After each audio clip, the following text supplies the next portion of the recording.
mercados. Algunos de ellos los vamos a analizar a continuación con Miguel Ángel Temprano, gestor independiente. Miguel Ángel, muy buenas tardes.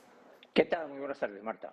Bueno, Miguel Ángel, pensábamos que esta semana íbamos a tener todavía cierta resaca de los bancos centrales de la semana pasada, pero pensábamos que iba a ser más bien ligera y no, nos están poniendo el copazo de más bancos centrales todavía este lunes. Parece que no nos basta la información, los mensajes que ya estábamos digiriendo y ahora tenemos, por un lado, estamos a la espera del Banco de Inglaterra, si publica o no algún tipo de comunicado que aporte algo de calma en los mercados, a tenor de los movimientos que vemos en la libra desde la semana pasada, desde el viernes de la semana pasada. Y por otro lado, hemos estado escuchando en esta última hora y media, a Christine Lagarde en esa Comisión de Asuntos Monetarios y Económicos del Parlamento Europeo, dando respuesta a algunas de las principales preguntas. Evidentemente, ya ha mantenido que su principal mandato pasa por garantizar la estabilidad de precios, que contemplan más subidas de tipos en el futuro. No se descartan herramientas adicionales para contener la inflación actual. Ha mantenido el escenario central del organismo que preside, un escenario en el que todavía veríamos un crecimiento para la eurozona el año que viene del 0,9%. Dice que en el peor de los casos sí tendríamos esa contracción del 0,9%. Ha intentado evitar por todos los medios mencionar directamente la palabra recesión, pero se ha dicho que nos enfrentamos a un 2023 que desde luego va a ser difícil. Miguel Ángel, no sé si hay algún mensaje en concreto que te llame la atención por parte de Christine Lagarde o por parte de las actuaciones que estamos viendo en los últimos días de los miembros del Banco Central Europeo intentando trasladar insistentemente estos mensajes. No sé hasta qué punto están consiguiendo trasladar algo de confianza. Yo creo que hay un mensaje subliminal en todo esto de lo que solamente se habla en determinados foros. Es que la situación en Ucrania está, o mejor dicho, la situación de Putin con Ucrania, la cosa está cada vez peor. Se está hablando de palabras que antes no se podía hablar, como era de lanzar bombas atómicas.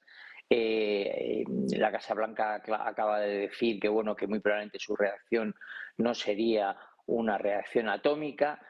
Todo eso, de alguna manera, los mercados lo están reflejando. Obviamente son intervenciones políticas que los bancos centrales no van a entender, no van a hablar de ellas, pero que se está reflejando de una manera en un pesimismo en absolutamente todo brutal. Y los bancos centrales lo que tienen que hacer es intentar contener con las herramientas que tienen eso. Obviamente no van a hablar de ellos echando más leña al fuego, sino intentando hacer ver que, pues sí.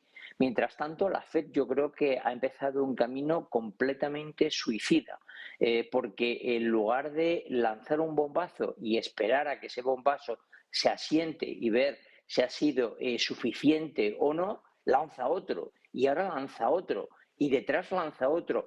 A mí me dejó increíble cuando leía con detenimiento las declaraciones de Powell el otro día diciendo que, pues que no sabían si esto provocaría una recesión y de cómo profunda llegaría a ser. Y yo decía, pero vamos a ver, ¿en manos de quién estamos? Yo creo que el Banco Central está actuando dentro de todos los bancos de la manera más racional posible. La primera que dijo que quizás no era la medida adecuada, la de subida del tipo de interés, fue Lagarde. Obviamente, el Comité del Banco Central se ha visto abocado porque la revaluación del dólar está siendo brutal. Y esa revaluación está generando un efecto inflacionista hoy por hoy tan grande o quizás más de lo que es el barril del petróleo. Entonces, pensemos que como el barril del petróleo lo pagamos en dólares americanos, pues la subida del precio del barril, hay que añadirle la devaluación que cuesta la moneda en la que lo pagamos. Por lo tanto, está siendo brutal. Yo personalmente creo que de todos los bancos el que mejor está actuando y con más mesura y más raciocinio es el Banco Central Europeo. Nos quedamos con esa frase, Banco Central Europeo como el que mejor está actuando, con más mesura. Miguel Ángel, no sé si todo el mundo concordaría precisamente con esta frase, ¿no? Porque al final me ha llamado la atención justo que lo dijeras, me lo estaba anotando, para repreguntarte un poquito más adelante. Pero sí que quería rescatar algunos de los mensajes, insisto, que ha lanzado Christine Lagarde en esa comparecencia, porque bueno, ha vuelto a hablar de los hogares más vulnerables, evidentemente en un momento en el que estamos afrontando esta elevada inflación y en el que se nos dibuja un panorama cada vez más sombrío. Hemos tenido también hoy sobre la mesa la actualización de las previsiones de la OCDE. Parece que la recesión en Alemania, en la locomotora europea, es inminente. Sí que es cierto que en el caso de España parece que la perspectiva sigue manteniéndose optimista dentro de lo que cabe, dentro del escenario en el que nos estamos moviendo, pero Christine Lagarde en este caso ha vuelto a dirigirse a los gobiernos, a las autoridades fiscales a la hora de identificar aquellos hogares más vulnerables y poder lanzar programas de apoyo para ayudar. Evidentemente, Christine Lagarde siempre ha mantenido que el Banco Central Europeo puede actuar hasta un punto, ¿no? Al final la política monetaria también tiene sus límites y evidentemente hay competencias que son de los gobiernos de cada uno de los países o, bueno, pueden también actuar coordinadamente dentro de lo que es el concepto de la eurozona. Ha dicho Christine Lagarde que deben usar ellos los tipos de interés para controlar la inflación. Las autoridades fiscales son quienes deben centrarse más en aquellos hogares vulnerables y también ha dicho, bueno, claro, somos conscientes de que ahora mismo los costes hipotecarios están aumentando, los estamos haciendo aumentar nosotros a la vez que estamos subiendo los tipos de interés. Es algo que ya teníamos previsto y que sabemos que va a ocurrir, forma parte del proceso, pero ha insistido en que para mantener el mandato ellos van a seguir subiendo los tipos de interés. Luis de Guindos ha dicho precisamente que subir los tipos de interés es la única vía para controlar la inflación y hoy la OCDE, haciendo mención también a la actuación del Banco Central Europeo, lo ha dejado muy claro, pide más subidas de tipos para contener la inflación. También la pregunta que nos estamos haciendo es ¿hasta qué punto, ¿no? Es decir, ¿cuánto más podemos esperar estas subidas de tipos de interés y en qué punto podríamos ver algún tipo de descontrol si seguimos esa senda? ¿Esperamos todavía una actuación más hawkish? ¿Es la vía que debe seguir el Banco Central Europeo y cuáles son los riesgos si sigue por esa vía? Mira, yo creo que estamos ante una de las crisis económicas más complejas de los últimos 150 años. Llevo estudiando las últimas crisis del último siglo y medio aproximadamente 2 semanas y cada vez llego a la conclusión de que estamos en una crisis hipercompleja, fundamentalmente porque estamos en el momento donde el mundo está más globalizado, es decir, las interconexiones económicas son más rápidas y por lo tanto muchísimo más eficaces a la hora de transmitir las cosas buenas y las cosas malas. Y por otra parte nos encontramos con que nuestros verdaderos socios, los americanos, están siguiendo, o mejor dicho, tienen una inflación de un origen completamente diferente al que lo tenemos los europeos. Viendo desde la óptica europea, nosotros tenemos una inflación generada por una clarísima falta de oferta. Este tipo de, mientras que los americanos lo tienen por un exceso de demanda. Este tipo de inflaciones como la nuestra, como la de los europeos, por falta de oferta, solamente hay una manera de sostenerla, que es incrementando la oferta.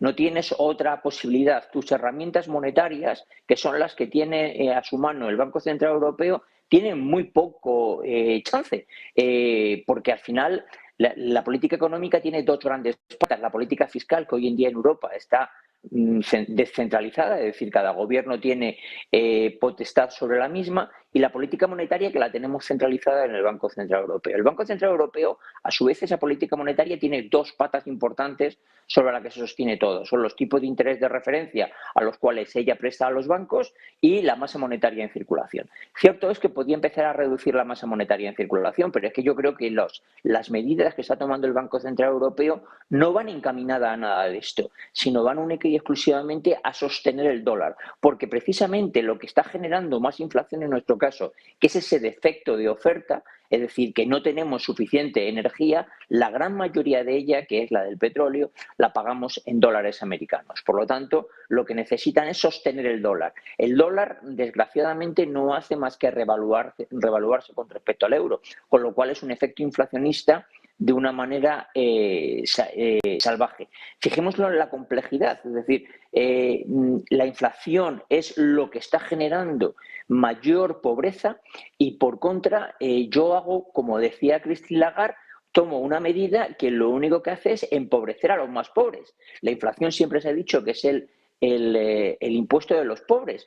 ¿Y por qué es el impuesto de los pobres? Porque llega un momento donde tu nivel de adquisitivo está tan poco holgado que cuando llega un momento que te suben los precios, ya no es que tengas menos dinero a tu disposición para realizar lo que quieras, sino que no puedes acceder a las cosas que habitualmente accedías. Por ejemplo, a los alimentos.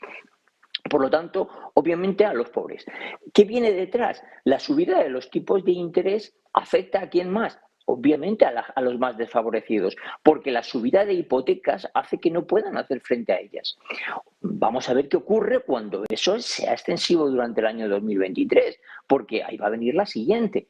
¿Qué va a ocurrir con el sistema bancario? Los bancos van a tener que absorber esas hipotecas que no son capaces de pagar la gente. ¿Los bancos están preparados para absorberlo? ¿O directamente van a tener que hacer lo que aparentemente parecía lógico, que es expropiar las viviendas? Bueno, la situación es extremadamente complicada. Y el problema está en que no lo tenemos focalizado como siempre en el sur de Europa. Ahora lo tenemos extendido a toda Europa. La situación es extremadamente compleja y desgraciadamente con una solución muy complicada. Los norteamericanos no tienen problema de gas, son autosuficientes, no tienen problemas de petróleo, son autosuficientes, tienen un pleno empleo, tienen un exceso de demanda. Su situación, digamos, no es favorable. Pero vamos, es que comparada con la de los europeos, no hay por dónde cogerla. La suya es, digamos, ya la quisiera para nosotros. Desde luego, Miguel Ángel, situación distinta. Evidentemente, sí, estamos hablando de que la Reserva Federal también tiene muchos retos por delante, pero la situación, como decías, ellos son autosuficientes, no están viendo el impacto de la crisis energética que estamos viviendo nosotros a raíz de las tensiones con Rusia. Sí que es cierto que la tensión que tiene Estados Unidos es de otro cariz, se está llevando de otra forma. Europa está muy expuesta a todas esas vertientes del conflicto bélico. Sí que me llamaba la atención de Christine Lagarde uno de los mensajes, podríamos decir que ha sido una especie de zasca que ha lanzado a los gobiernos europeos al decir que tienen mucho trabajo por hacer todavía para ayudar a la política monetaria, para ayudar precisamente a también sostener las medidas que siguen, las que sigue avanzando el Banco Central Europeo. De hecho, ha arremetido contra los gobiernos de los países que tienen una elevada inflación, asegura que los responsables de esos gobiernos pueden ayudar todavía más a la hora de implementar políticas monetarias. ¿Qué crees entre líneas? Bueno, perdona, Miguel, ¿qué crees que entre líneas está pidiendo Lagarde a los gobiernos? Bueno, obviamente, pero yo creo que lo está pidiendo ahora entre líneas, lo ha pedido durante otra época, fundamentalmente durante los momentos peores del COVID, lo ha pedido claro. Los gobiernos tienen en su mano la política fiscal.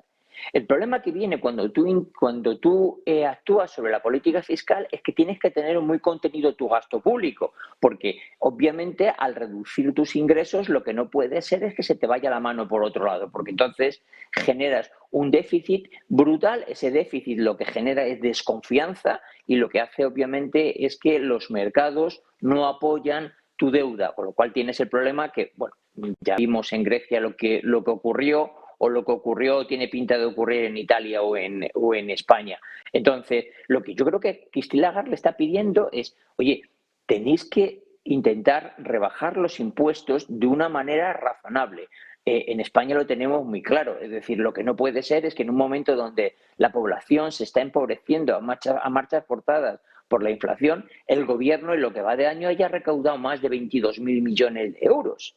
O sea, eso es una irracionalidad, sobre todo porque a quien estás haciendo más daño no es al que le sobra el dinero, sino al que le falta.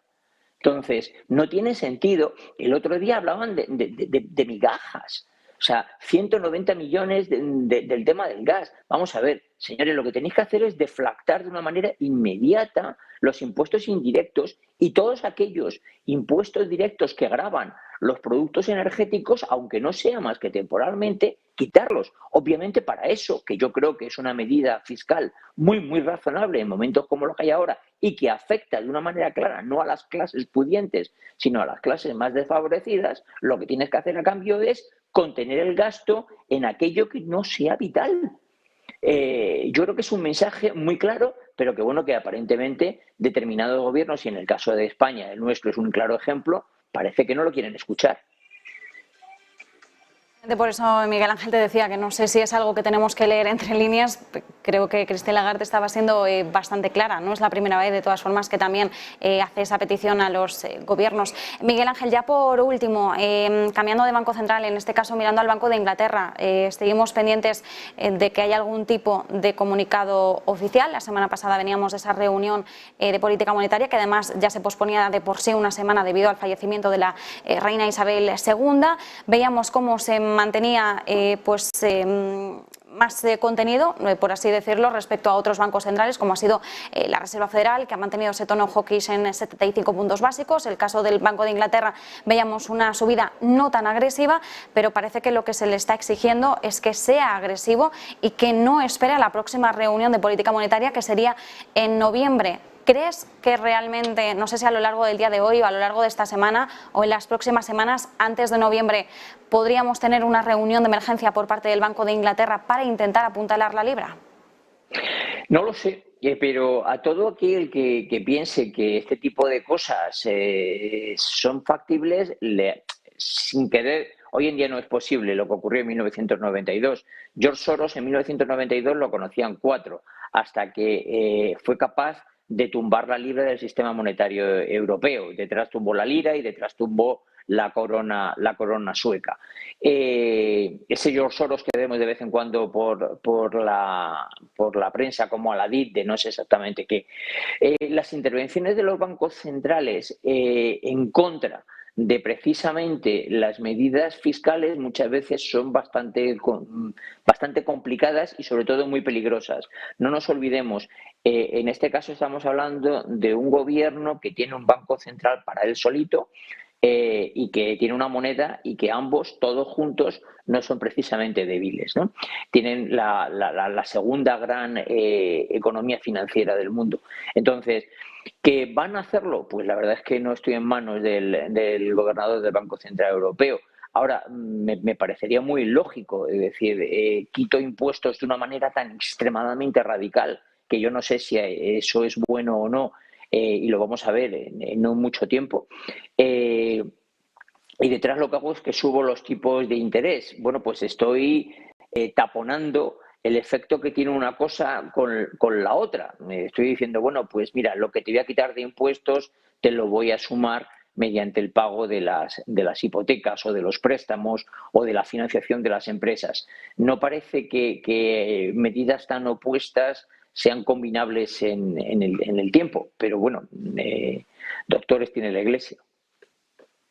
Miguel Ángel Temprano, gestor independiente, como siempre, un placer. Muchísimas gracias. Igualmente, Marta. Saludos, hasta luego. Nosotros aprovechamos, hacemos una breve pausa.